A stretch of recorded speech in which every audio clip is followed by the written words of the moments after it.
this is Jill with Mommyvignettes, and I'm here to do a quick video today. This is something that I just thought of this week that I wanted to share with you all. And this week we've been feeling like we wanted to get out of the house, and we've been feeling a little cooped up inside. So we took some excursions this week. My two daughters and I, the last 3 days we've done something every day. So the first day we went to this little place called Farm Country where they have live animals. You can see horses and cows and chickens and those kinds of things. And it only cost $2 for me to get in, and both my girls were free, so that was great. So we did that. Then yesterday we went on a little hike / walk. There's a lot of mountains and canyons nearby, so we went up one of the canyons, and there's a little boardwalk around this lake, and so it's a mile long. So my daughter and I did that, and it was really fun. We had my baby in the stroller, and that was free. And then today we just got back from the zoo, so we went to the zoo today. And I have a pass that I share with my mom, so we got in today.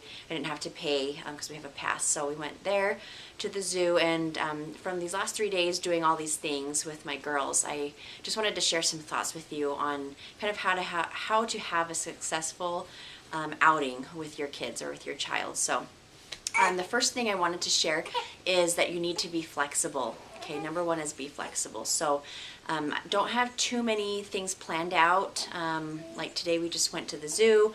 Didn't really have any plans while we were there or things set in stone, but I just knew that we needed to be flexible. I needed to be flexible with my girls and what they wanted to do. And if you don't have too many expectations and you're flexible with what's going to happen, then I think both you and your kids will be more happy in the end. So being flexible is definitely something that you need to remember when doing these outings and planning them. And if things don't go accordingly or as you plan, then that's fine. And just kind of go with the flow. So being flexible is the first tip that I have.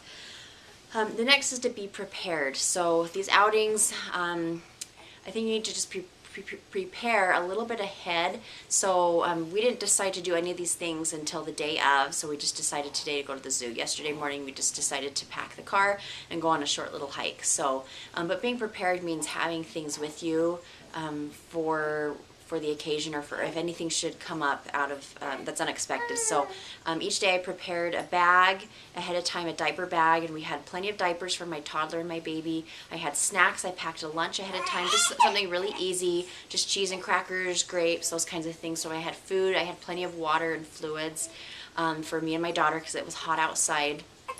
And then also just preparing with clothing, bringing an extra change of clothes. If it got a little cold, bringing a light jacket. I wasn't too worried about that.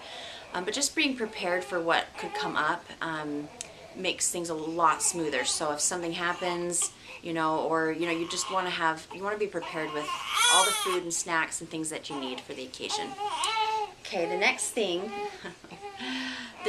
is to think like a child. So when we were at the zoo today, I kind of wanted to move along a little faster than my daughter wanted to. I wanted to go look at some other animals. She wanted to just kind of look at this one thing that I didn't think was that interesting, but she really liked it. It wasn't even looking at an animal. She was looking at this water exhibit thing.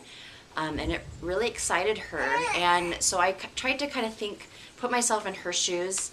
And she's almost 3 years old, but just thinking, boy, like that's really neat to her. And if she wants to sit here for 15 minutes and just stare at this thing, then that's what we'll do, because she's a child and that's what she wants to do. And so I just try to kind of think back when I was a child and the memories I created by doing things. And a lot of those were just probably a lot of those good memories were created by having my parents being patient with me. So I try to think like my daughter would, and think, well, this is probably really neat to her, so we're going to stop and do this, instead of thinking, what do I want to do, and I want to keep going, and just kind of slowing down and thinking the things that she might think. Okay, the last tip I have is to lower your expectations. So if you have too many expectations, like we're going to go do this and this and this, and I want to see this and spend this much time at this place, then none of those expectations are going to be met. So I think you just have to lower your expectations, especially with your kids and behavior issues or things like that. So I try to lower my expectations and think, okay, my daughter's probably going to have a meltdown. Oh, come here. and think, my toddler's probably going to have a few meltdowns. She's probably going to cry. I'm going to probably have to change her diaper 3 times. She's probably going to be really thirsty and want to drink a lot of fluids. So just knowing ahead of time that those are your expectations, then you won't be surprised when those things happen. So if your expectations are, we're going to go do this and everyone's going to be happy and everyone's going to have a fun time and no one's going to cry and we're not going to have any blowouts or anything like that. Those, you know, if you just expect those things to happen and then when they do and you're prepared for it and you're flexible, then you'll have a fun time. So like today at the zoo, my daughter had some meltdowns. She tripped a couple times. She just tends to kind of cry at the smallest little things. So I was expecting that to happen. I was expecting it to be hot. I was expecting, you know, for her to be kind of slow. And because of those things, that's exactly what happened. And we ended up having a pretty good time.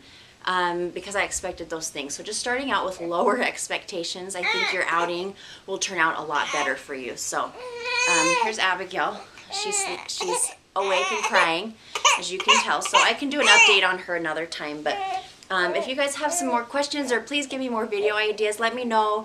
If you like this video, please hit the like button below if this was helpful to you.